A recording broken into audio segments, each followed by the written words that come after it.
ബഹുമാനപ്പെട്ട പ്രതിപക്ഷ നേതാവ് ഇന്നലെ സംസാരിച്ചപ്പോൾ ഒരു കാര്യമില്ലാതെ പറഞ്ഞു, ധവളപത്രം എന്ന് പറയുന്ന ഉമ്മാക്കി കാണിച്ച് ഭയപ്പെടുത്തേണ്ടതാണ്. സാർ, ഞാൻ അങ്ങയോട് വളരെ വിനയത്തോടു കൂടി പറയുന്നു, സാർ, ഈ ധവളപത്രം ഉമ്മാക്കിയല്ല, നിങ്ങളുടെ മുമ്പിൽ വച്ചിരിക്കുന്ന കണ്ണാടിയാണ്. 10 കൊല്ലക്കാലത്തെ സാമ്പത്തിക മിസ്മാനേജ്മെന്റിന്റെ കൂടി കണ്ണാടിയാണ്. അത് ഉമ്മാക്കിയല്ല. ഞങ്ങൾ ആരെയും ഉമ്മാക്കി കാണിച്ച് ഭയപ്പെടുത്തില്ല. കണ്ണാടിയാണ്. ആ കണ്ണാടിയിലേക്കൊന്ന് നോക്കണം സാർ, എന്നിട്ട് പുറകിലേക്കൊന്ന് സഞ്ചരിക്കണം. ഞാൻ ഇത് ടേബിളിൽ വെച്ച വൈറ്റ് പേപ്പർ ആയതുകൊണ്ട് ഞാൻ ഒന്നും പറയുന്നില്ല സാർ, ഞാൻ വിശദാംശങ്ങൾ പറയുന്നില്ല. ഇതിനകത്ത് എല്ലാ കണക്കുകളുണ്ട്, എല്ലാ കണക്കുകളും. സാറ് പറഞ്ഞു, അങ്ങ് പറഞ്ഞു ഫാക്ട് ചെക്ക് ചെയ്തിട്ടുണ്ടോ എന്ന്. സാർ, ഫാക്ട് ചെക്ക് ചെയ്തിട്ടുണ്ട്. ACS ഫിനാൻസ് ആണ് ഈ കമ്മിറ്റിയുടെ കൺവീനർ. ഞങ്ങൾക്ക് ഇന്നലെയാണ് റിപ്പോർട്ട് കിട്ടിയതെന്ന് അങ്ങേക്ക് എങ്ങനെ അറിയാം? ഞങ്ങൾ റിപ്പോർട്ട് തയ്യാറാക്കിയിട്ട് ഒരാഴ്ചക്ക് മുമ്പ് തയ്യാറാക്കിയതാണ്. ഞാൻ ആ റിപ്പോർട്ട് തയ്യാറാക്കുന്നതിന്റെ 5 യോഗങ്ങളിൽ 2-3 മണിക്കൂർ പങ്കെടുത്ത ആളാണ്. എല്ലാ കാര്യങ്ങളിലും ഇടപെട്ടിട്ടുള്ള ആളാണ്.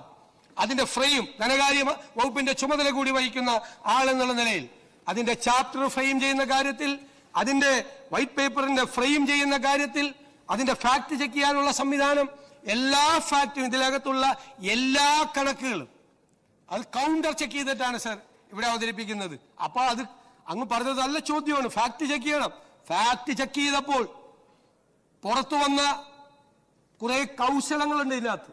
ആളുകളെ കബളിപ്പിക്കുന്ന കൗശലങ്ങളുടെ ചില കണക്കുകൾ കൂടിയുണ്ട്. ആ കണക്ക് കൂടി ഇതിനകത്ത് പുറത്തു വെച്ചിട്ടുണ്ട്. ആളുകളെ കളിപ്പിക്കാനുള്ളതല്ല കണക്കെന്ന് പറയുന്നത്. റിയലിസ്റ്റിക് ആയിരിക്കണം സാർ കണക്ക്. എങ്ങനെയാണ് ഇതിന് മുന്നോട്ട് പോകണം എന്നുള്ളത് ഏറ്റവും പ്രധാനപ്പെട്ട ഒരു കാര്യമാണ്. സാർ, ഞാനൊരു ദീർഘമായിട്ടൊന്നും ഒരുപാട് കാര്യങ്ങളൊന്നും പ്രസംഗിക്കുന്നില്ല, ഒരുപാട് സമയവും ഞാൻ എടുക്കുന്നില്ല. പക്ഷേ നമ്മൾ അറിയേണ്ടത്, ഒരു ഗവൺമെന്റ്, ആ ഗവൺമെന്റിന്റെ മുന്നിലുള്ള പ്രതിസന്ധികൾ, ഇപ്പൊ പറഞ്ഞു ധനപ്രതിസന്ധി, ആ ധനപ്രതിസന്ധി ഉണ്ട്. ഇപ്പൊ ഇമ്മീഡിയറ്റ് ആയിട്ട് ഈ ഗവൺമെന്റ് കൊടുക്കേണ്ട പണത്തെ കുറിച്ച് പറഞ്ഞിട്ടുണ്ട്. കഴിഞ്ഞ കുറെ ദിവസങ്ങളായിട്ട് ഇവിടെയുള്ള പ്രചരണം എന്താ? 6000 കോടി രൂപ ട്രഷറിയിൽ ബാക്കി വെച്ചിട്ടുണ്ട്. സാർ, ട്രഷറിയിൽ പൈസ വരും, പല രീതിയിൽ വരും. ഇത് IGST ഗ്രാന്റിന്റെ പൈസ വന്നു ലാസ്റ്റ് ആയപ്പോഴേക്കും. വേറെ ചില കേന്ദ്ര ഗവൺമെന്റിന്റെ ഗ്രാന്റ് വന്നു. സാർ, മെയ് 16-ാം തീയതി നമ്മൾ എന്നാണ് അധികാരത്തിലേറ്റെടുക്കുന്നത്? അതിനുശേഷമാണ് 18-ആണ്. മെയ് 16-ാം തീയതി 6000 കോടി ഉണ്ടോ? 2000 കോടി രൂപയുള്ളൂ. അപ്പൊ ബാക്കി വെച്ചിട്ടാണ് പോകുന്നതെന്ന് ഈ പാവപ്പെട്ട ജനങ്ങളെ തെറ്റിദ്ധരിപ്പിക്കുകയാണ്. പാവപ്പെട്ട ജനങ്ങളെ, ഇവിടെ ഇരിക്കുന്ന ലെജിസ്ലേച്ചർ സെക്രട്ടേറിയറ്റിൽ ഒരു സ്റ്റാഫിന് 50,000 രൂപ സാലറി ഉണ്ടെന്ന് സങ്കല്പിക്കുക. 50,000 രൂപ കൂടുതലുണ്ടെന്ന് എനിക്കറിയാം. 50,000 രൂപ ആൾക്ക് 25,000 രൂപ പലചരക്കടയിൽ കൊടുക്കണം ശമ്പളം കിട്ടുമ്പോൾ. പുള്ളി പലചരക്കടയിൽ കൊടുക്കുന്നില്ല, അത് പോക്കറ്റിൽ വെക്കുന്നു. പാല് മേടിച്ച കാശ് കൊടുക്കുന്നില്ല. 1-ാം തീയതി ആകുമ്പോൾ പാലുകാരൻ വരുമ്പോൾ കൊടുത്തില്ല. പത്രക്കാരന്റെ കാശ് കൊടുക്കുന്നില്ല. മനസ്സിലായ? ആർക്കും കൊടുക്കുന്നില്ല. ആ ഇറച്ചിയും മീനും മേടിച്ച സ്ഥലത്ത് അവർക്ക് പോലും പൈസ കൊടുക്കുന്നില്ല. എന്നിട്ട് ഇദ്ദേഹം പറയാണ്, എന്റെ പോക്കറ്റിൽ 50,000 രൂപ ബാക്കിയുണ്ട്.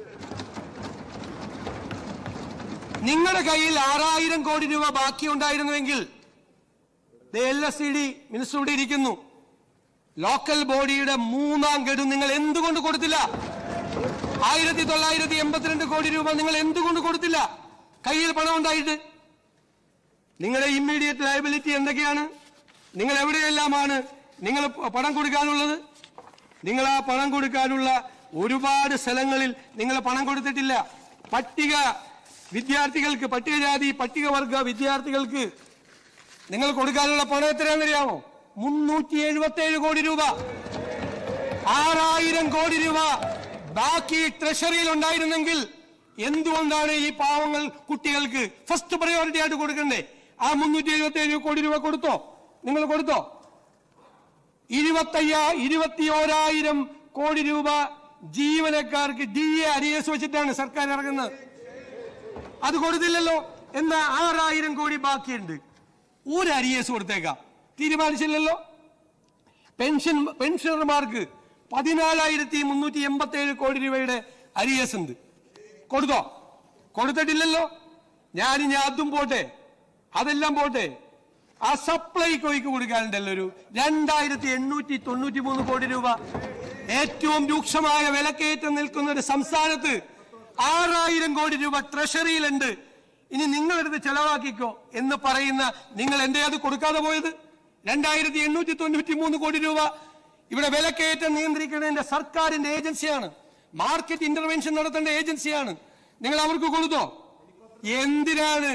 എന്തിനാണ് ആ മെഡിക്കൽ സർവീസസ് കോർപ്പറേഷന് കൊടുക്കാനുണ്ട് 476 കോടി ഇല്ലേ? ഇവിടെ ടൈപ്പ് 1 ഡയബറ്റീസ് ഉള്ള പാവപ്പെട്ട കുഞ്ഞുങ്ങൾക്ക് ക്വാളിറ്റി ഇല്ലാത്ത മരുന്ന് വിതരണം നടത്തി നല്ല മരുന്ന് കിട്ടാൻ വേണ്ടി ആ കുഞ്ഞുങ്ങളെ കാത്തിരിക്കുക. അവർക്ക് നല്ല മരുന്ന് വിതരണം നടത്താൻ വേണ്ടി നിങ്ങൾക്ക് കൊടുക്കാമായിരുന്നല്ലേ ഈ പൈസ? കൊടുത്തില്ലല്ലോ, കൊടുത്തില്ല. 476 കോടി രൂപയാണ് അവർക്ക് കൊടുക്കാനുള്ളത്. ഞാനിപ്പോ കുറച്ച് സ്കീംസ് മാത്രമാണ് പറഞ്ഞത്. പാവപ്പെട്ടവർക്ക് കൊടുക്കാനുള്ള കാരുണ്യ സ്കീംസിൽ 2017 കോടിയുണ്ട്. നിരവധിയായിട്ടുള്ള ബാധ്യതകൾ. ഇപ്പൊ ഇമ്മീഡിയറ്റ് ലയബിലിറ്റീസ് മാത്രമാണ് ഞാൻ പറഞ്ഞത്. എന്നിട്ടൊരു കഥ ഉണ്ടാക്കുക, എന്നിട്ട് സോഷ്യൽ മീഡിയയിലൂടെ പ്രചരിപ്പിക്കുക. 6000 കോടി ബാക്കി വെച്ചിട്ട് പോയിരിക്കുക. 16-ാം തീയതി നമ്മൾ അധികാരത്തിലേക്കുമ്പോ 2000 കോടിയാണ്.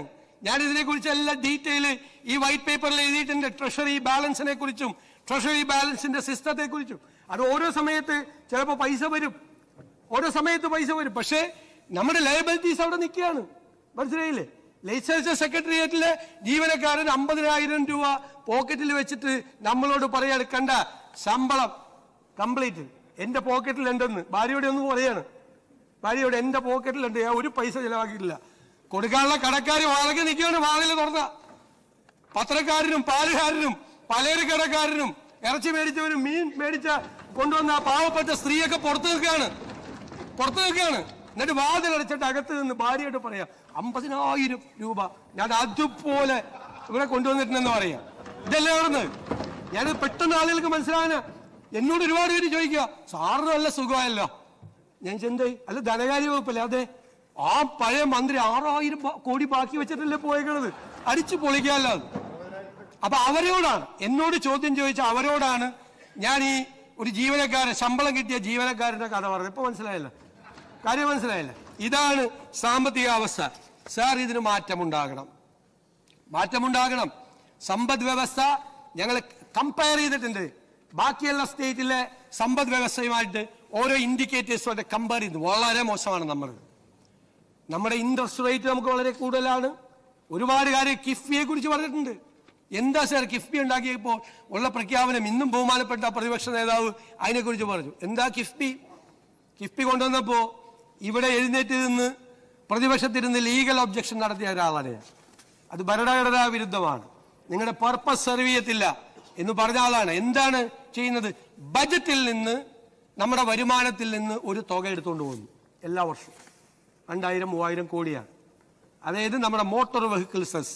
അതാണ് കിഫ്ബിയുടെ ഒരു ബജറ്റിന് പുറത്താണ്, സർക്കാരിന് പുറത്താണെന്ന് പറയുന്ന സാധനമാണ്. അങ്ങോട്ട് കൊണ്ടുവന്നു. ഇവിടെ നിന്നാണ് കൊണ്ടുവന്നത്. ബജറ്റേതര എക്സ്ട്രാ ബജറ്ററി ഇതാണ് സംഭവമായിട്ടാണ് അവതരിപ്പിച്ചത്. ഈ പൈസ അങ്ങോട്ട് കൊണ്ടുവന്നു. പിന്നെ ബാക്കി കടം മേടിച്ചേക്കണ പലിശ നിരക്ക് കേട്ടാൽ നിങ്ങൾ തലചുറ്റി വീഴും. കടം മേടിച്ചേക്കണ നമ്മൾ ഗ്ലോബൽ ഫിനാൻസ് മാർക്കറ്റ് ഒരാൾ കണ്ട ബോധം പോകും. ഈ റേറ്റിന് ഇൻട്രസ്റ്റ് റേറ്റിനാണ് പൈസ മേടിച്ചത്. ആ ബോറോയിങ് എന്തിന്റെ കെയർ ഓഫിലാണ്? Sovereign guarantee of the state. ഈ സ്റ്റേറ്റ് സോവറിൻ ഗ്യാരണ്ടി കൊടുക്കണം കടം മേടിക്കുന്നതിന്. ഇവിടെ നിന്ന് പൈസ, ബജറ്റിൽ നിന്ന് പൈസ എടുത്ത് അങ്ങോട്ട് കൊടുക്കണം. ഇത് രണ്ടും കൂടി കൂട്ടിയിട്ടാണ് അവരുടെ തുക. ഇനി ഈ തുക ഇവർക്ക് ഒറ്റയ്ക്ക് അടയ്ക്കാൻ പറ്റുമോ? പറ്റില്ല. എന്തുകൊണ്ടാ? ഒറ്റ സെൽഫ് ഇൻകം ജനറേറ്റിംഗ് ആയിട്ടുള്ള ഒരു സ്കീമും ഇല്ല കിഫ്ബിയിൽ. ഞാനൊന്ന് കാല് പിടിച്ച് പറഞ്ഞു അന്നത്തെ ധനകാര്യമന്ത്രിയോട്, നിങ്ങളൊരു 50% പ്രോജക്റ്റ് നിങ്ങൾ സെൽഫ് ഇൻകം ജനറേറ്റിംഗ് ആയിട്ട് വെച്ചാൽ ഈ പൈസ അടച്ചു പോകും, സർക്കാരിൽ ബാധ്യത വരില്ല. അപ്പൊ അൾട്ടിമേറ്റ് ആയിട്ട് എന്താ? അൾട്ടിമേറ്റ് ആയിട്ട് വരുന്നത് നമ്മുടെ ബജറ്റിന്റെ തലയിലേക്ക് വരും. പിന്നെ ഒരു ഉപായം പറഞ്ഞത് എന്താ? കടമെടുപ്പിന്റെ പരിധിയിൽ, അതായത് GSDP-യുടെ 3% ഇപ്പൊ 3.5 ഉണ്ട് കണ്ടീഷണൽ ആയിട്ട്. അത്രേ കടമെടുക്കാൻ കേന്ദ്ര ഗവൺമെന്റ് സമ്മതിക്കുള്ളൂ.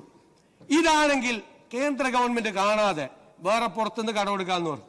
ഞാൻ പറഞ്ഞു അത് അവര് സമ്മതിക്കില്ല. കാരണം സ്റ്റേറ്റ് ഫിനാൻസ് കൺട്രോൾ ചെയ്യാൻ വേണ്ടിയിട്ടാണ് അത് FRBM ആക്ട് കൊണ്ടുവന്നത്. അത് ചെയ്യരുതെന്ന് പറഞ്ഞു. എന്താ പറ്റിയത്? ഇപ്പോ അത് കടമെടുപ്പിന്റെ പരിധിയിലാക്കി. അതുകൂടി ഞങ്ങളുടെ തലയിലാണ്. ഞങ്ങൾക്ക് കടമെടുക്കാൻ ഈ നിശ്ചിതമായ 3.5, അതിൽ 0.5 പവർ സെക്ടറിലെ കടമെടുക്കാൻ പറ്റുള്ളൂ. 3% GSCPയുടെ കടമെടുക്കാൻ പറ്റുന്നത്.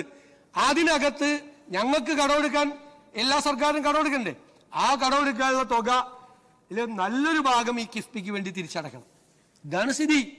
ആ കിഫ്ബി ഉണ്ട്. എന്നിട്ട് അതിന് പ്രത്യേകമായ സാമ്രാജ്യം. ധനകാര്യ വകുപ്പോട് യാതൊരു ബന്ധമില്ല. ധനകാര്യ വകുപ്പിലേക്ക് ഫയൽ വരില്ല. പ്രോപ്പറായിട്ടുള്ള ഓഡിറ്റിംഗ് ഇല്ല. ഒന്നുമില്ലാതെ ഒരു പ്രത്യേകമായ വേറൊരു സാമ്രാജ്യം, വേറൊരു ലോകം സൃഷ്ടിച്ചിരിക്കുകയാണ് അവിടെ. അതിനെപ്പറ്റി ഒരു ചാപ്റ്റർ ഉണ്ട്. നിങ്ങൾ വായിക്കണം. നിങ്ങൾ വായിക്കണം. അത് സ്റ്റേറ്റ് എക്സ്ചക്കറിനെ ഏതെല്ലാം തരത്തിൽ ഭരണകക്ഷിയിലായിരുന്നുവെങ്കിലും അന്ന് ഇപ്പോൾ ഇരിക്കുന്ന ബഹുമാനപ്പെട്ട അമ്പലപ്പുഴ അംഗം അദ്ദേഹം അതിനെ വളരെ ഭംഗിയായിട്ട് അതിന്റെ കുറവുകൾ അന്ന് മനസ്സിലാക്കിയ ആളാണെന്ന്